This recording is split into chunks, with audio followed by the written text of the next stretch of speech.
Gente, chegou a hora mais legal desse podcast, viu? Pelo menos é a parte que a gente mais adora. Bora deixar os nossos convidados uma saia justa agora. Eita! Então, mais um Jogando na Fogueira que a gente vai começar agora. Vocês fiquem tranquilos que a gente já jogou até um quadro na fogueira. Então, a gente vai convidar vocês a responderem apenas com sim ou não, ou concordo, não concordo, e quando não der, com uma frase. Curtinho. Ganhar dinheiro tocando um ritmo que você não gosta ou passar a vida inteira pobre tocando o que gosta?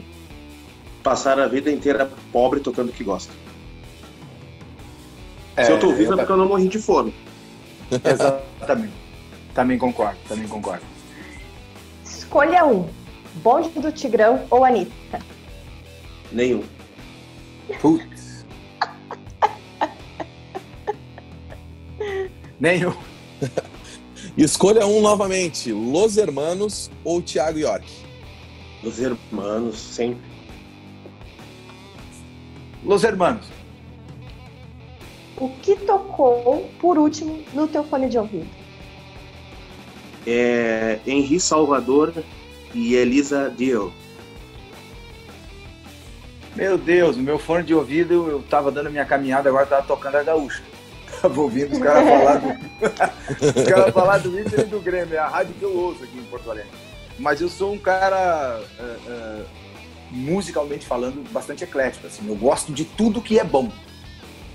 Ah, tu gosta de tal estilo? Não, se é bem tocado, eu gosto. Claro que eu tenho as minhas preferências, né?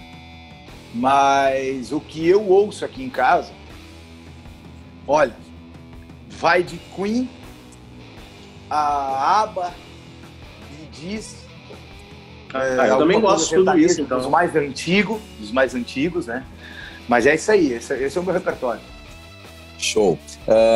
E o que não toca no teu fone de jeito nenhum? Adriano? Funk sertanejo.